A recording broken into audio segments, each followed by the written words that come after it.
woman, in many cases, women, you can see they're professional agitators. I had one the other night. I had 4 the other night, all in one group, total phonies. I started to scream when I got into a restaurant, oh, you know, something with Palestine. And I said, well, I'm doing a great job for peace in the Middle East. I should get lots of awards for that, right? With the Abraham Accords and everything else. But a woman just stood up and started screaming. And she got booed out of the place, too. The people, there were a lot of people in the restaurant. I went there to show how safe, and it was safe. I mean, the woman is just a mouthpiece. All she was a paid agitator. And you have a lot of them.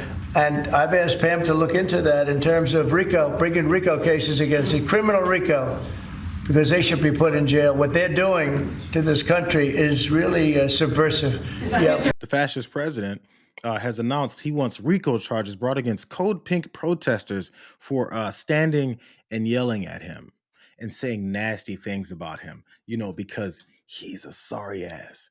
This is what Donald Trump was bitching and crying about. Trump is the Hitler of our time! Free DC! Free Palestine! Trump is the Hitler of our time! Free DC!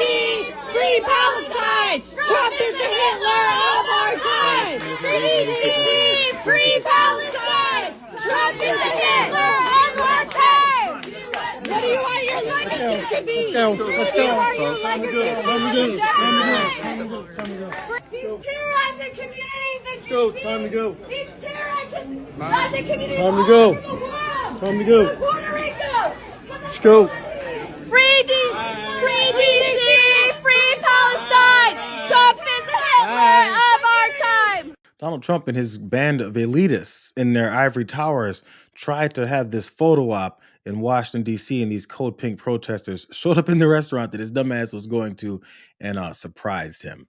And now he wants RICO charges brought against him. Hey, his former personal attorney, his former personal attorney, who's now his deputy attorney general, who's running, our Justice Department, he went on CNN and he had the nerve to say this about it. As you know, RICO has been used to go after like Al-Qaeda, MS-13, the Gambino family. How would something like that protest fall under a RICO charge?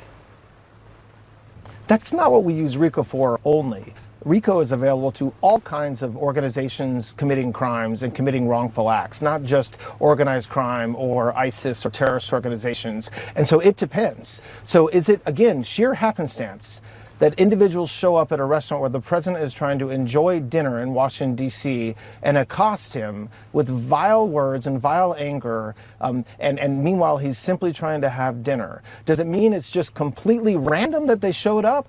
Maybe, but to the extent that it's part of an organized effort to inflict harm and terror and damage to the United States, there's potential investigations there, and that's what the president was saying yesterday in the Oval Office, and what he also has said in the days before that as well. These women stood there and screamed, "Free DC, free Palestine. Trump is the Hitler of our time," and this sorry ass called it inflicting harm and terror.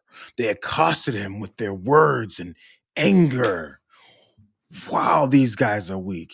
Do you think any other foreign leaders can see this guy complaining about 4 or 5 women standing there yelling and holding out a Palestinian flag, and his feelings were so hurt that he's going to try and trigger RICO charges on them? Because, Todd Blanche says we can use that for anything because this is a fascist administration. I thought you heard we're fascist. But were those women in the restaurant inflicting harm or terror or damage by protesting the president of the United States? I mean, they were just shouting basically in his vicinity.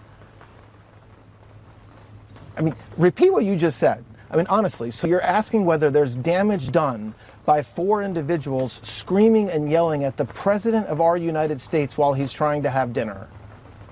That can't be a serious question. That cannot be a serious question. I mean, it's true that there's a difference between shouting and committing an assassination, there were supporters outside, which is what happened to Charlie. Well, it depends. There's nothing wrong with peaceful protests, and nobody has ever said so. Of all the people in this country, President Trump knows exactly what it's like to have people protest against him. But what he's talking about, and what the administration is talking about, is organized efforts by individuals who are not present at the protests, but they're funding these protests, and they're not protests. They're inflicting damage and harm and actually assaulting officers. They're damaging vehicles, and that's the conduct that we're trying to stop. See how it built into all that bullshit? You see that pile of shit that pilled up next to Todd Blanche's head? He said, repeat what you just said. You said, is there harm being done by women that stood and screamed in Donald Trump's face while he was trying to just have dinner? Okay, let's repeat it. Those women were harming and terrorizing the president by protesting in front of him. We repeated it, and it still doesn't make any sense that you said that that's harm and that's terror. But you see how quickly they related it right back to Charlie. They're going to keep using whatever happened to this guy as a crutch for their violence, for their lawlessness, and for their crackdowns on people's First Amendment rights. It's right in front of you. But then, of course, when you get pressed with the very slightest bit of pushback, it's no one said that protests are illegal in this country. Motherfucker, you just said that protests are illegal in this country because those women that were protesting apparently needed to be brought up on RICO charges. That would make it, illegal in this country.